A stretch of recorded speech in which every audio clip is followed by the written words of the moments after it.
విజయసాయి రెడ్డి వైఎస్ఆర్ కాంగ్రెస్ పార్టీకి రాజీనామా, సాంత రాజకీయ సన్యాసం, అటు చంద్రబాబు గారిని పాజిటివ్గా, పవన్ కళ్యాణ్ గారిని పాజిటివ్గా ప్రొజెక్ట్ చేసుకుంటూ, జగన్మోహన్ రెడ్డి గారిని పాజిటివ్గానే ప్రొజెక్ట్ చేసుకుంటూ నాన్ కాంట్రవర్షియల్గా పక్కకి వెళ్ళడం ఒకటి క్లియర్గా కనబడుతోంది. తన మీదన వాళ్ళ అల్లుడి మీదన కేసులు ఇప్పుడు ఏదైతే ఈడీకి సంబంధించి తాజాగా కేవీ రావు కంప్లైంట్ ఆధారంగా ఈడీ విచారణ ప్రారంభించిన తర్వాత ఒక ప్రెషర్ ప్రారంభమైంది.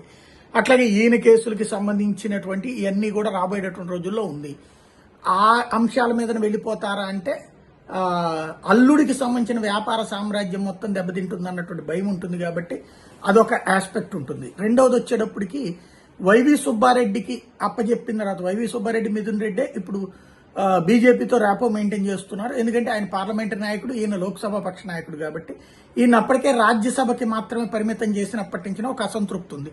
దానికి తోడుగా మిగతా ఎంపీలు ఎవరైతే మొన్నటిసారి 3 ఎంపీలు బయటికి వెళ్లారో ఆ 3 ఎంపీలు కూడా వాస్తవంగా ఈయనకి ముందే తెలుసు అన్నటువంటిది కొంత పార్టీలో ఉన్నటువంటి నెగిటివ్ ఫీలింగ్. అప్పటి నుంచి కొంత ఈయన్ని దూరంగా పెడుతున్నారు, అంతగా ఇంట్రెస్ట్ చూపించట్లేదు అన్నట్టు. ఇంకోటి ఈయనకి బాధ్యత అప్పచెప్పి రివైవ్ చేసేటటువంటి అంశాలకు సంబంధించింది మళ్ళీ ఆ బాధ్యతలు పక్కన పెట్టడం. ఓవరాల్ గా చూస్తే పార్టీలో కీలకమైన పదవులను అనుభవించి ఇంతకు మించి ఎదిగే అవకాశం ఏమీ లేదు.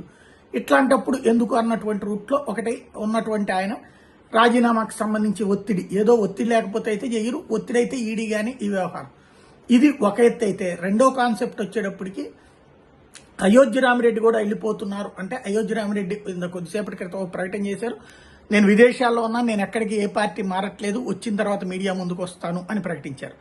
అది మరొక వైపు. ఇంకొక వైపున విజయసాయి రెడ్డి బయటికి వెళ్ళిపోయారు కాబట్టి ఇక తను అప్రూవ్ అయిపోయిన తర్వాత జగన్ డిస్క్వాలిఫై అయిపోతారు, పులివెందులకి ఎలక్షన్ ఉప ఎన్నిక జరగడం ఖాయమంటూ బీటెక్ రవి స్టేట్మెంట్ అన్నది ఇప్పుడు ఇందులో ట్విస్ట్ అనమాట.